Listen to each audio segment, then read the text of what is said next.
Hi, my homeopathic friends. I am Dr. Ganesh Shankar Pandey, founder and director of a hospital known as Lavasa Homeopathic Hospital, which is situated in Naini, Uttar Pradesh, Prayagraj. ये आज मैं आपके सामने एक नया case लेकर उपस्थित हुआ हूँ, जो कि उस मुंह से खून आने का केस है। ये पेशेंट पेशे से हलवाई है और 26 वर्ष का है।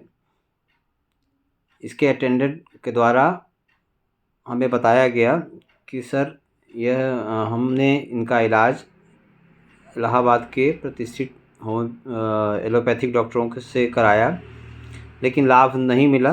तब हम को आपके बारे में आपके किसी पेशेंट ने बताया और उसके बाद हम आपके पास इसको लेके आए हैं।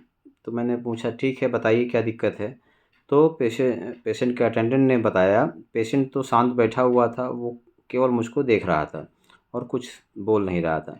पेशेंट के अटेंडेंट ने बताया कि सर इसको 2-3 साल से मुंह से ब्लड आने की समस्या है। मैंने पूछा, क्यों मुंह से ब्लड आया था, क्या हुआ था, क्यों आना शुरू हुआ। तो उसके अटेंडेंट ने बताया, इनको शुरू में खांसी आना शुरू हुई और हमने डॉक्टरों को दिखाया। इनका वज़न कम होता जा रहा था। हमने डॉक्टरों को दिखाया, उन्होंने बताया कि इसको ट्यूबरकुलोसिस यानी कि टीबी है, फेफड़े की टीबी है। तो उसके बाद इसका 6 महीने इलाज चलेगा, फिर जा कर के ये ठीक होंगे। तो 6 महीने उनका टीबी का ट्रीटमेंट चला। टीबी के ट्रीटमेंट चलने के बाद में उस समय तो इसकी हालत ठीक हो गई थी। फिर कुछ दिन बाद से फिर से उसको खांसी आने लगी और इस बार एक नया चीज़ हुआ, खांसी के साथ में ब्लड आना शुरू हुआ। और थोड़ा नहीं, पूरा 1-1 कुल्ला, 2-2 कुल्ला ब्लड आता था और दिन में 3-4 बार आता था। तो उसके लिए फिर से उन्होंने फिर उस डॉक्टर को संपर्क किया, पल्मोनोलॉजिस्ट को, और फिर उन्होंने फिर से टीबी का कोर्स स्टार्ट कर दिया। और टीबी के कोर्स के साथ में ट्रेनेक्सा, जो कि ब्लड रोकने की एलोपैथी की दवा है, वो उसको 3 बार, दिन में 3 बार टैबलेट और इंजेक्शन भी देना शुरू किया, लेकिन ब्लड नहीं रुक पाया।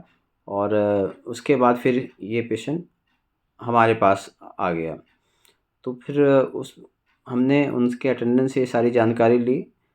फिर हमने पेशेंट से पूछना शुरू किया, बताइए आपको क्या दिक्कत हो रही है। तो पेशेंट कुछ देर कुछ नहीं बोला, जैसे एक निराशा भरी निगाहों से हमको देख रहा था और कुछ नहीं कर रहा था। केवल एक निराशा भरी, उसके ऐसा लग रहा था जैसा कि उसके मन में ये चल रहा हो कि बड़े बड़े लोग नहीं ठीक कर पाए, आप क्या ठीक कर पाएंगे।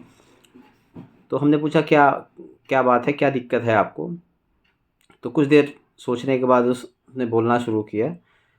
बोला, सर यही दिक्कत है जो भैया ने बताया है, और ब्लड, हमारे मुंह से ब्लड आता है, जब खांसी आती है तो ब्लड आता है, और इस यही परेशानी है और कोई परेशानी नहीं है इससे।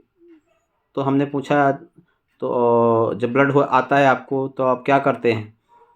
तो बोला कि कुछ नहीं करते हैं, बस उलझन होती है, घबराहट होती है, और फिर हम उस समय कुछ करते नहीं हैं, शांत बैठते हैं और क्या करेंगे।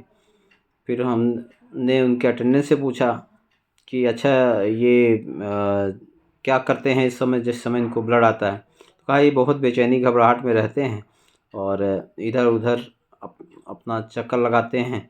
फिर इन ये तो हमने पूछा कि जब इनको ब्लड नहीं आता तब क्या करते हैं। तो कहें, सर जब इनको एक दिन भी ब्लड अगर नहीं आता तो उस दिन बिल्कुल ये भूल जाते हैं कि इनको कोई बीमारी भी है। उस दिन अच्छे से खाएंगे पिएंगे और सारा काम करेंगे, और जिस दिन ब्लड आ जाएगा उस दिन बिल्कुल ये निराश से पड़े रहें, कुछ नहीं करेंगे।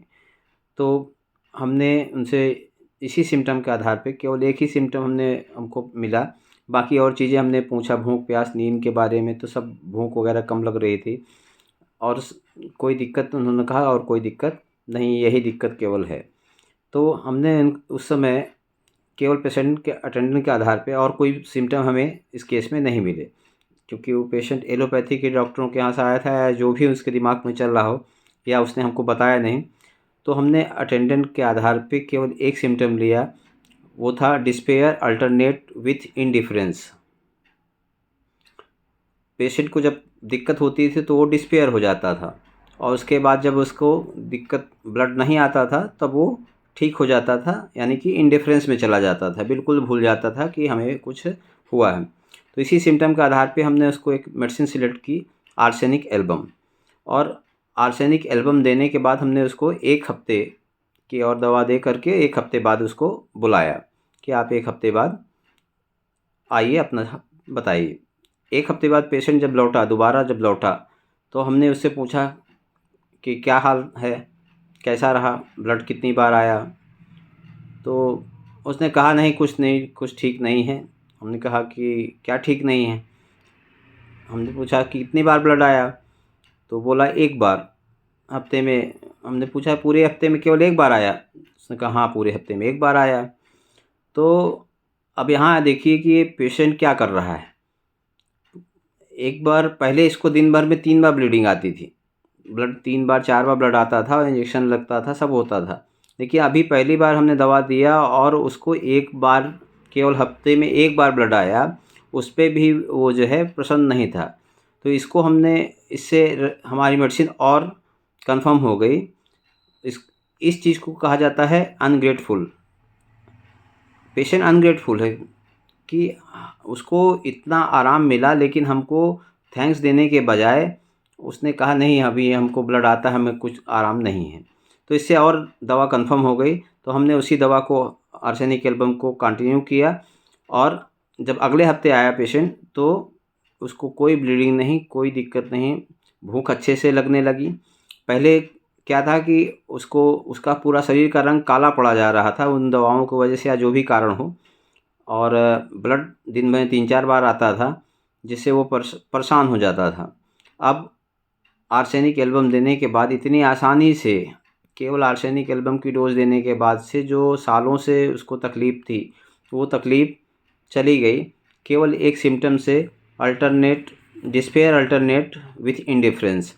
अगर आप को भी इस तरह के सिम्टम का नॉलेज रहेगा, आप भी अगर रिपर्टरी को अच्छे से पढ़ेंगे, तो आप भी इसी तरह से केस ठीक कर पाएंगे, मैजिकल रिजल्ट दे पाएंगे।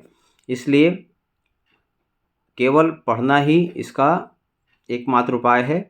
मरीजों को देखना, मरीजों को समझना, मरीज आपसे क्या चाहते हैं, ये सब चीज़ें हमारी जो रिपर्टरी है उसमें रूब्रिक के फॉर्म में दिया हुआ है। 2 तरह के सिम्टम होते हैं, ऑब्जेक्टिव और सब्जेक्टिव सिम्टम। तो ऑब्जेक्टिव सिम्टम हमको ऑब्जर्व करना होता है, सब्जेक्टिव सिम्टम जो पेशेंट या पेशेंट का अटेंडेंट बताते हैं। इस पे हम कभी आगे एक वीडियो बनाएंगे।